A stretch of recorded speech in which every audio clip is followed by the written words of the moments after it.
El kriging de indicador no es más que aplicar kriging a, como su nombre lo dice, a indicadores. La pregunta es ¿cómo definimos estos indicadores? A través de umbrales. Entonces, esta metodología me permite determinar la probabilidad de superar ciertos umbrales y esos umbrales los vamos a codificar mediante indicadores. Entonces, fíjense acá la metodología.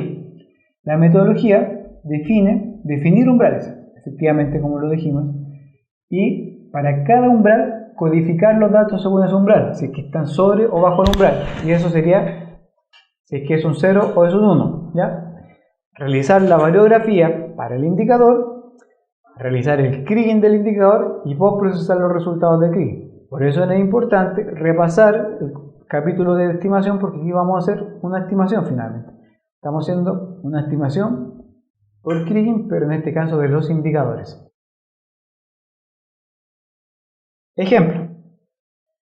La idea es realizar un kriging de indicadores, ¿cierto? Entonces vamos a definir indicadores a través de umbrales, y en este caso el umbral 0,7, el umbral 1 y el umbral 1,3. Aquí podemos ver los datos originales, por lo tanto el paso 1, que fue definir umbrales, ya lo hicimos. Y ahora viene el paso 2, que es codificar los datos respecto de estos umbrales. Revisemos ahora un ejemplo de esta metodología. Vemos acá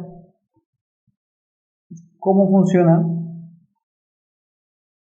la codificación, que era la etapa que venía luego de tener los datos originales y dado que ya definimos el umbral. Entonces, los umbrales me van a definir a mí cómo codificar entre 0 o 1 respecto si está bajo o sobre el umbral. Entonces, cuando la variable está bajo 0,7 va a tener código 1. Cuando esté sobre 0,7 va a tener código 0. Lo que hacemos es partir por cada punto y empezar a codificar. 0,61 está bajo, por lo tanto es un 1. 0,52 está bajo 0,7, por lo tanto es un 1. Y todo el resto de los valores, 0,95, 0,85, 1,52 y 1,27, están sobre. Por lo tanto, todos valen 0. Esto sería para el umbral 0,7. El ejercicio se hace iterativamente para cada uno de los umbrales que definamos. En este caso, definimos dos umbrales más. Para el umbral 1, el ejercicio se repite, y dado que es un umbral creciente, vamos a tener los mismos dos puntos que estaban en 0,7, pero adicionalmente vamos a pasar a 1, estos dos valores que estaban en 0, porque también son menor a 1%. ¿Ya? O sea, el punto 85 es menor a 1, menor a 1, y si fueran porcentaje leyes, 1%, 0,85%, ¿cierto? Y finalmente, para el código 1.3, el único valor que supera el umbral 1.3 es este de acá, y es el único que tendría un valor 0, por lo tanto el único que se codifica como 0. Luego de codificado cada uno de los umbrales, se realiza para cada caso, para cada umbral, en este caso 3 umbrales, 3 casos, el kriging de indicadores. El kriging de indicadores es hacer un kriging, ¿ya? Para hacer un kriging, ¿qué es lo que hay que hacer? Definir un plan de búsqueda, entregarle un modelo de continuidad espacial.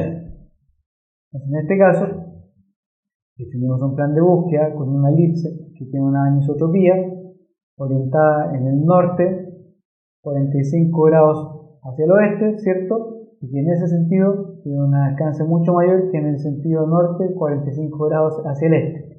Esa anisotropía me indica a mí el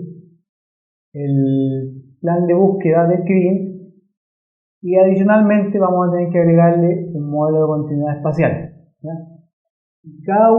Para cada uno de los escenarios de umbrales hacemos el kriging de indicador. Si se fijan aquí, me va a dar un valor 0.05, un valor estimado, ¿ya? Muy cercano a 0, dado que tengo solo valores 0 condicionantes. Aquí tengo un valor 1, 0.35 de estimación por kriging, y aquí tengo un valor 0.83, dado que tengo un 1, un 1 y un 0. Va a depender de la distancia, va a depender del plan de búsqueda, va a depender del modelo de continuidad espacial. De esa manera vamos a definir para cada umbral el valor estimado por kriging del indicador. Luego hacemos el postprocesamiento de los resultados, que consiste en, para cada umbral, dibujar y plotear qué valor obtuvo del kriging del indicador. Para el umbral z igual a 1, obtuvo un valor 0.05. Para Z2, en este caso recuerden que Z1 es el umbral 0.7, y Z2 obtuvo un valor 0.35 y para Z3 un valor de 0.83. Con esto se puede obtener una función de distribución completa si nosotros estimamos un gran número de umbrales y luego interpolamos cuando estamos entre dos puntos y extrapolamos cuando nos alejamos de un punto. Fíjense acá, el Z1 entre la cola y el valor 0,0 corresponde a una extrapolación. Estoy extrapolando un valor. Entre medio estoy interpolando valores y luego hacia la cola de la distribución hacia el norte estoy nuevamente extrapolando, ¿ya? Y esto me define a mí una función de distribución, un histograma acumulado, ¿cierto? Un histograma acumulado condicional a los puntos. ¿Por qué? Porque lo construí codificando los umbrales de todos los puntos que estaban cerca, busqué los puntos cercanos y realicé una estimación por Kriging, que contiene el modelo de continuidad, contiene los datos circundantes y que me dice cuál está más cerca, más lejos, y de esa manera quita redundancia de información, ¿ya? Entonces esto me permite a mí generar una función de distribución condicional al punto de interés, ¿ya? Respecto del Kriging de indicadores, en la práctica se utilizan preferentemente entre 7 a 12 categorías para los umbrales críticos de interés y puede utilizarse no solamente el Kriging simple o Kriging ordinario, uno puede pasar al co-Kriging o diferentes tipos de Kriging, ¿ya? Eso para tenerlo como consideración al momento de hacer el Kriging de indicadores, ¿ya? Pero en la práctica lo importante es que se hace una estimación, se hace una interpolación respecto de umbrales y esos umbrales después se transforman en la distribución condicional, ¿ya? Los mismos umbrales en los que yo corté toda la distribución global, 1, 2, 3, 4, etc., los estimo después en la distribución condicional y me queda una distribución que responde a la distribución condicionante de los datos a un punto específico, ¿ya? Para tener en cuenta también, en esta distribución que vamos a armar, hay que revisar los problemas de relación de orden. ¿Qué quiere decir eso? Si se fijaron, en el ejemplo que hicimos práctico, era bastante sencillo. Un umbral 0,7 tenía una probabilidad 0.05, el umbral después de 1 tenía una creciente.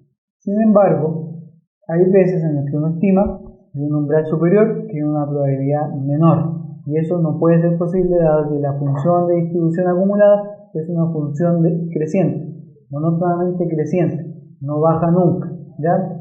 Entonces, toda función de distribución, como dice acá, debe estar acotada entre 0 y 1, ¿ya?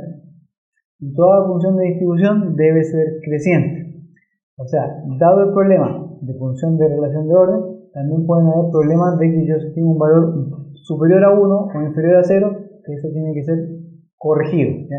No calza con la consistencia de una función de distribución, hay que arreglar esos valores. Entonces, estos problemas deben ser evitados y corregidos, ya que vuelve el resultado inconsistente.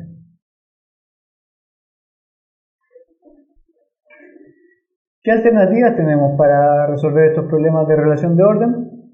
Podemos, por un lado, restringir el Kriging, podemos modificar la cantidad de umbrales, el valor del umbral y o los valiogramas, o corregir directamente las estimaciones, ¿ya?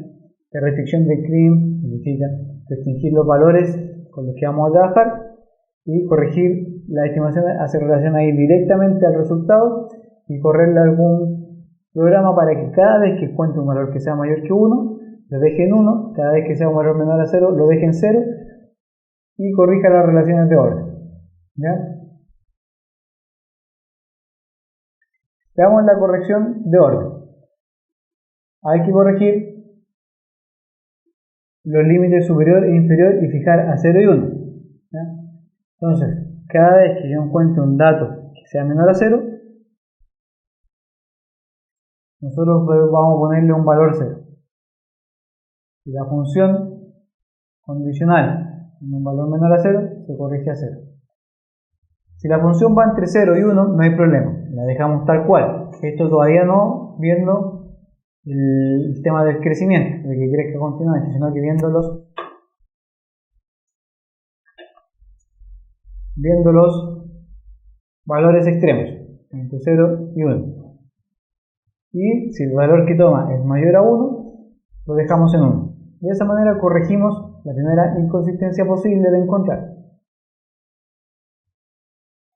Ahora bien, la corrección de la monotonía, que hace referencia a que sea monótonamente creciente, se puede hacer promediando los valores que nosotros obtenemos y teniendo una curva media que sea siempre creciente.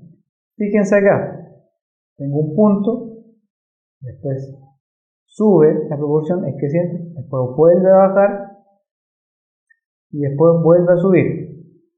Después sube, baja y sube. Esto es lo que queremos corregir. No puede ser que la probabilidad de obtener un umbral mayor sea menor que el umbral anterior. Para setear ideas, si aquí dijera la probabilidad de que z sea mayor a 1 es 0,5, no puede ser que la probabilidad de que sea mayor a 2, que contiene la anterior, sea 0,4. Eso está equivocado y está inconsistente. Entonces, ¿qué hacemos? Unimos este punto, nos saltamos este de acá y lo unimos con el siguiente, y este lo mantenemos constante y después volvemos a subir. ¿Sí? Y de esa manera después dibujamos el valor medio entre esas dos curvas, y ese valor medio es monótonamente creciente, crece siempre es mayor o igual que el anterior, que es una relación que es condición necesaria para tener una función de distribución y que sea consistente. Si no, es inconsistente y no sirve. Entonces, para determinar completamente esta función de distribución, va a ser necesario interpolar y extrapolar valores entre sitios sin medición por Kriging, es decir, entre umbrales que no hayamos medido. Si se fijan acá, nosotros estamos extrapolando. La forma de esta cola en el inicio podría ser lineal hacia 0, o como sale acá es parabólica, ¿ya? Lo podríamos dejar lineal, etc. Es una condición de extrapolación y es un criterio. Luego se interpola hasta que se llega al valor final. Y aquí hay otra condición de extrapolación, en este caso es una hipérbola. También es un criterio, podría ser nuevamente lineal hasta 1. ¿Ya? Entonces, esta corrección de orden y el proceso de interpolación y extrapolación se puede realizar de distintas maneras, algunas sofisticadas, algunas menos sofisticadas. Uno puede simplemente lanzar una línea hasta un cierto punto y llegar, extrapolar linealmente, o considerar los promedios, o generar un modelo como el que vemos acá, que es un modelo de potencia, donde la potencia W se elige dependiendo de la forma que se desea obtener. En particular acá este es un modelo, no es el único que se puede utilizar, pero un modelo que existe un poco más sofisticado, ¿ya?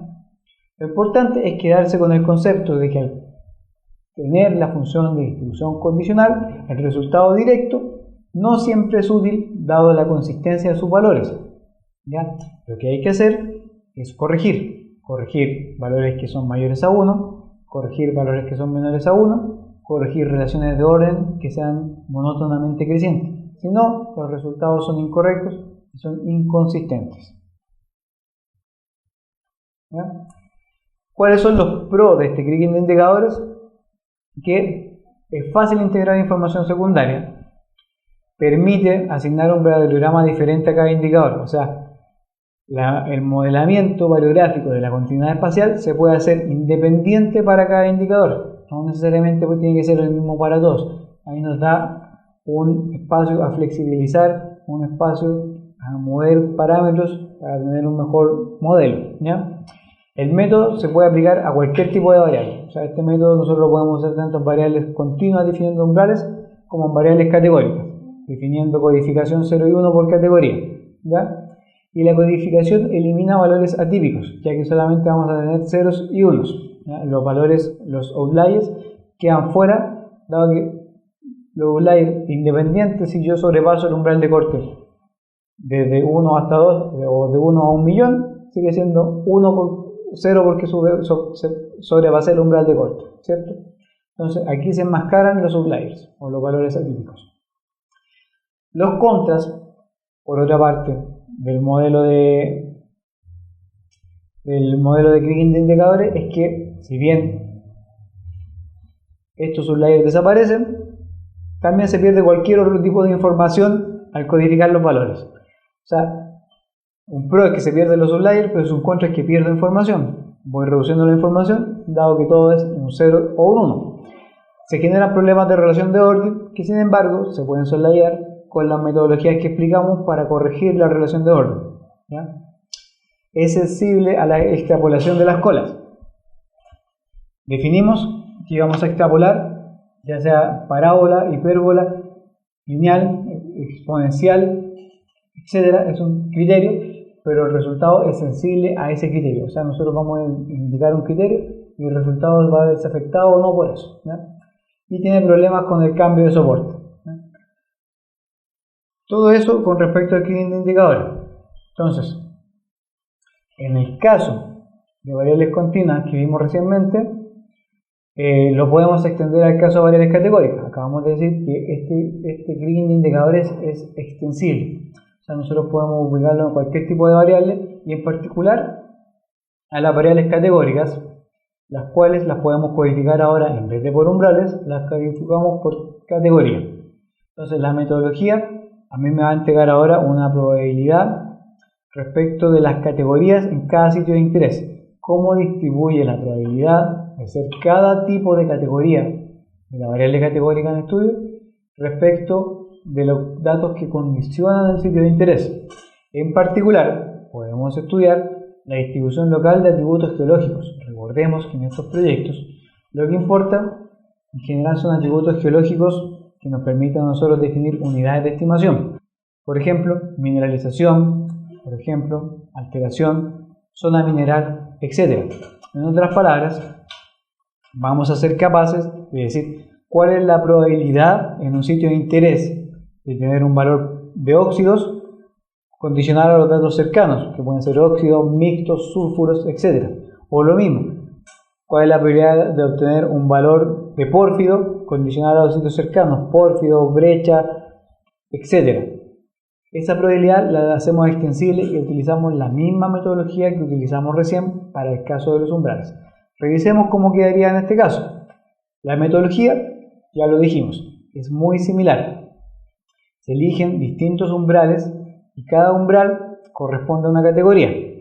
Antiguamente, cada umbral correspondía al valor en el cual nosotros íbamos a codificar un indicador. Aquí es más fácil, es directamente una categoría. Y para cada umbral, esa categoría se codifica en indicadores, ¿ya?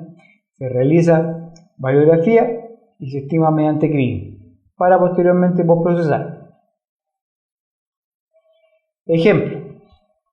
El ejemplo es análogo al caso anterior, de todas maneras lo vamos a revisar en detalle para entender claramente cómo sería el caso de los umbrales de leyes continuas al caso de las categorías. Entonces, en este caso, el objetivo es calcular cuál es la distribución de categorías, es decir, la incertidumbre local en el cuadrado rojo, condicional a estos datos. Podemos imaginar, para fijar ideas, que es un tipo de roca. Estos podrían ser andesitas, las A, estos podrían ser B, brechas, y el C podría ser la cubierta, podríamos hacer un cover, ¿cierto? En la cubierta y estamos viendo una planta en la cual bajó un poco. Entonces la pregunta es ¿cuál es la probabilidad de que este valor rojo sea brecha, andesita o esta categoría de cubierta? Volvemos a hacer el mismo ejercicio, solo que ahora los indicadores son para cada una de las categorías que puede tomar. Si es que esa variable categórica tomaba solamente valores A, B o C, ahí vamos a definir un indicador para A, B o C. Entonces en este caso, el primer indicador de A me dice a mí que estos dos valores A valen 1 y el resto va a valer 0. En el caso de B, los valores B, que son estos tres de acá, van a valer 1 y el resto vale 0. Y en el caso C, solo un punto vale 1 y el resto vale 0. ¿Ya?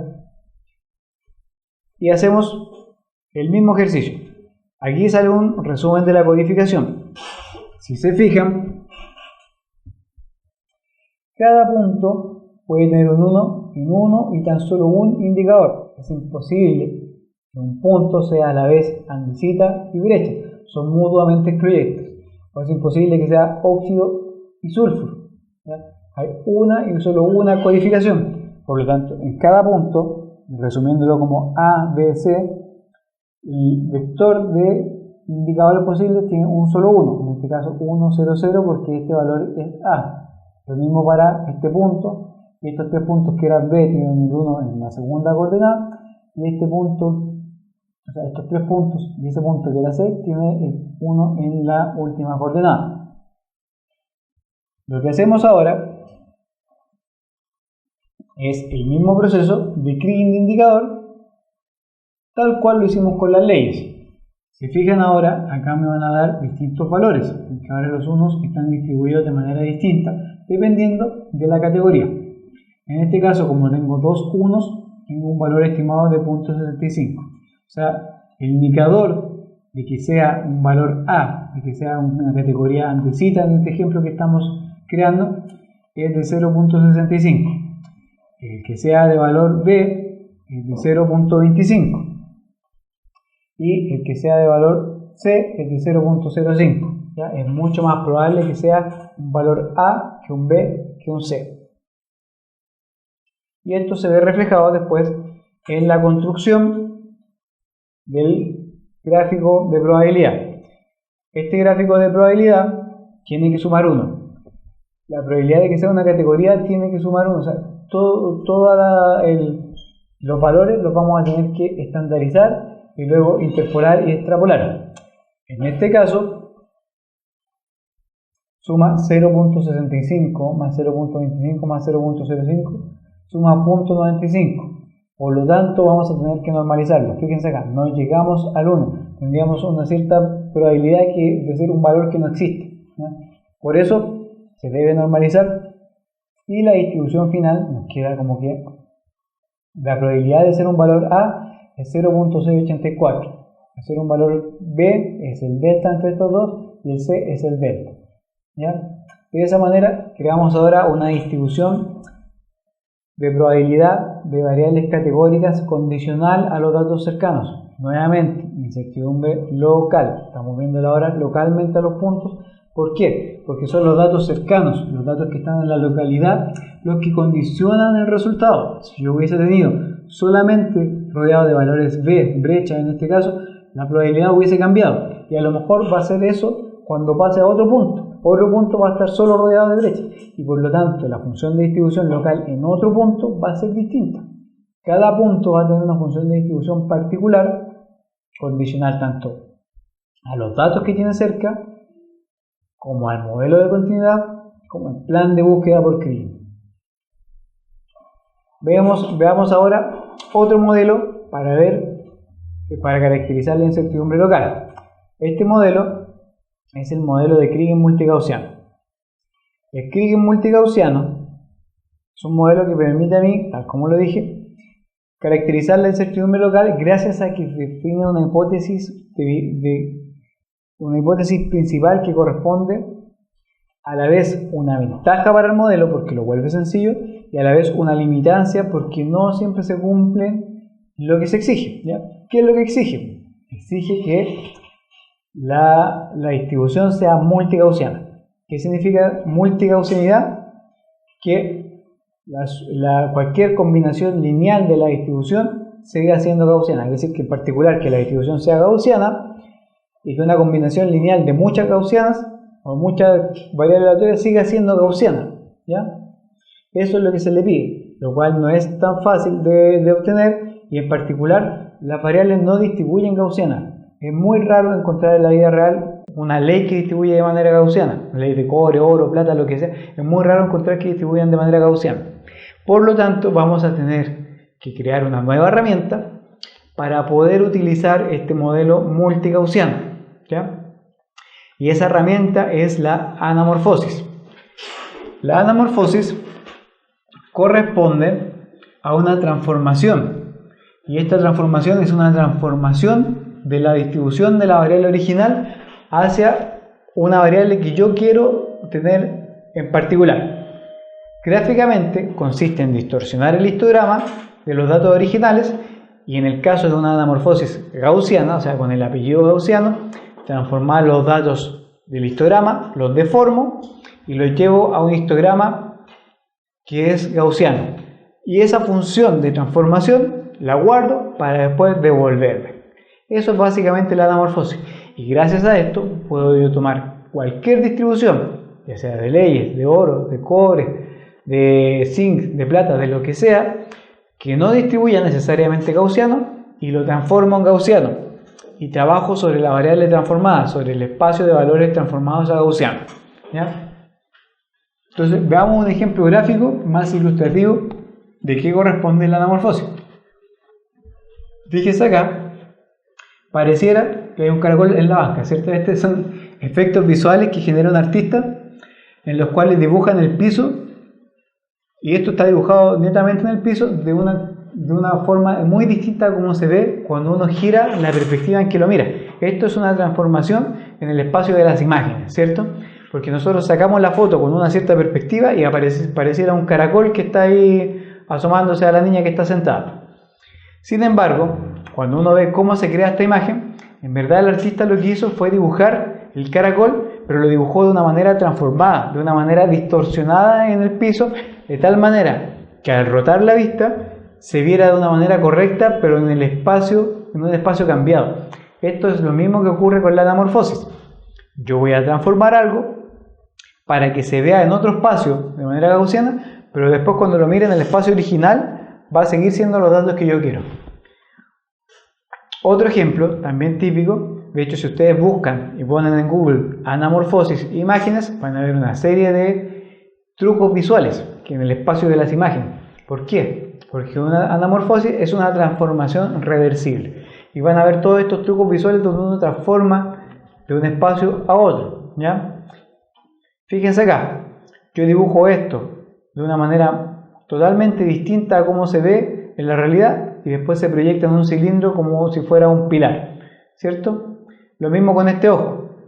Este ojo yo lo proyecto y lo dibujo de manera alargada, distorsionada en planta, y una vez que yo lo proyecto en el cilindro, pareciera que se ve un ojo normal. Eso nuevamente es un efecto visual.